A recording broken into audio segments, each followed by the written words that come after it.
अब हम लोग शुरू करने जा रहे हैं विज्ञान के ए सेट को। तो ए सेट का भी हम लोग मैं उत्तरमाला लेके आया हूँ। तो आप लोग देख लो उत्तरमाला में आपको कैसे लिखना है। आपको जैसे मैं लिखा हूँ वैसे ही आप लोग भी लिखेंगे, ठीक है। तो यहाँ पे देखो पहला प्रश्न आपको दिखाई दे रहा होगा।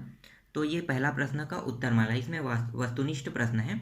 तो वस्तुनिष्ठ प्रश्न में पहला में पहला ब में आपको छानल लेना है। दूसरा में भी देखो क्या आ रहा है, दूसरा में भी ब आ रहा है, तो स्क्लेरेन काइमा ऊतक लेंगे ब। और तीसरा में देखो, तीसरा में स आ रहा है, तो स ऑप्शन में लिखा रहेगा MS-1। फिर चौथा में आपको लिखना है, चौथा में अ लेना है 9.8 MS-2 लेना है।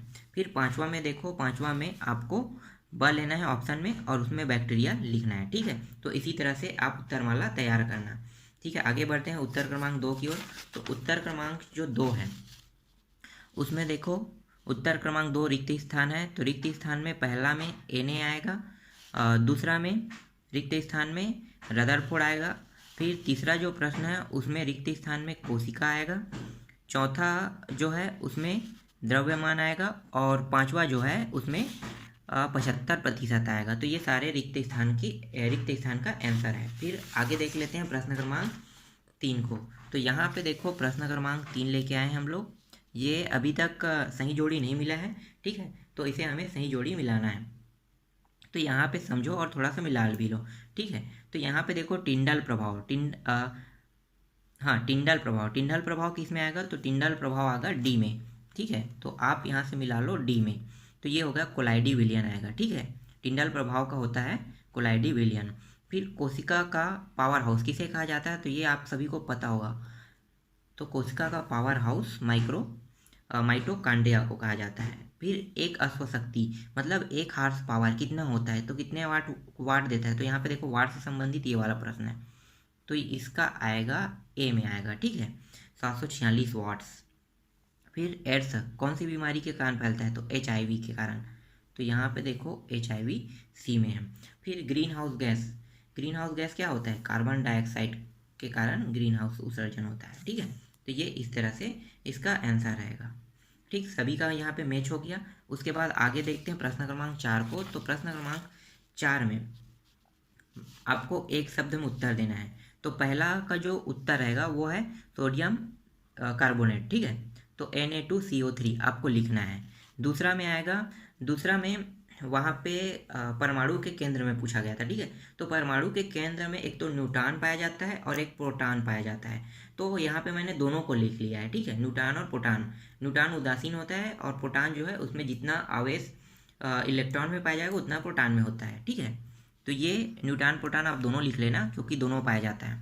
फिर प्रश्न क्रमांक 3 में देखो कोशिका द्रव, तीसरा में लेंगे कोशिका द्रव आएगा। चौथा में आप देख लो, तो चौथा में यहाँ पे गुरुत्वाकर्षण के अधीन गति आएगा, ठीक है।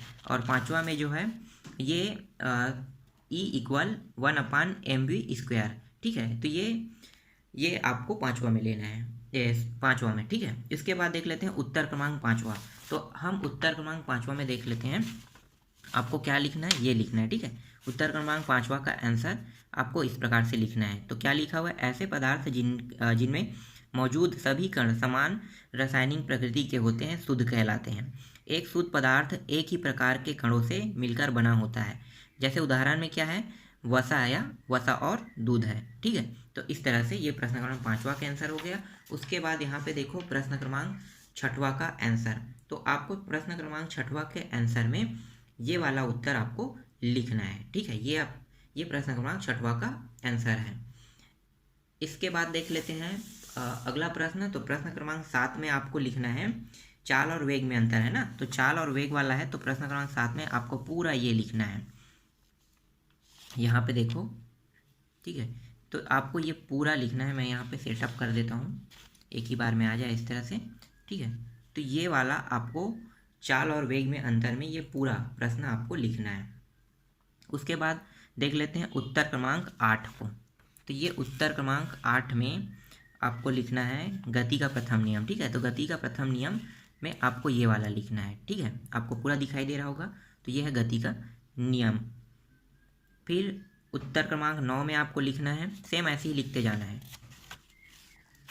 फिर उत्तर क्रमांक 9, तो यहाँ पे देखो उत्तर क्रमांक जो 9 है हम लोग लगा रहे हैं, तो ये उत्तर क्रमांक 9 है, उतक की परिभाषा, ठीक है। तो उतक की परिभाषा में आपको पूरा ये वाला आंसर लिखना है। तो ये उत्तर क्रमांक 9 भी कंप्लीट हो गया। उसके बाद देख लेते हैं उत्तर क्रमांक 10। तो उत्तर क्रमांक 10 में यौगिक के 3 गुण, ठीक है। तो यौगिक के 3 गुण यहाँ पे देखो आपको दिखाई दे रहा होगा, तो यही वाला आंसर यौगिक के 3 गुण में आपको लिखना है, ठीक है। इसी तरह से जैसे हमने लिखा है वैसे ही आपको लिखना है। फिर उत्तर क्रमांक 11 देख लेते हैं। तो उत्तर क्रमांक 11 में परमाणु संरचना और चित्र भी बनाना है। तो यहाँ पे थोड़ा देख लो, उत्तर क्रमांक 11, ठीक है, ये 11वां का आंसर है। तो ये आपको लिखना बनाना है, ठीक है। तो यहाँ पे आप देख सकते हो ये पोटेशियम है।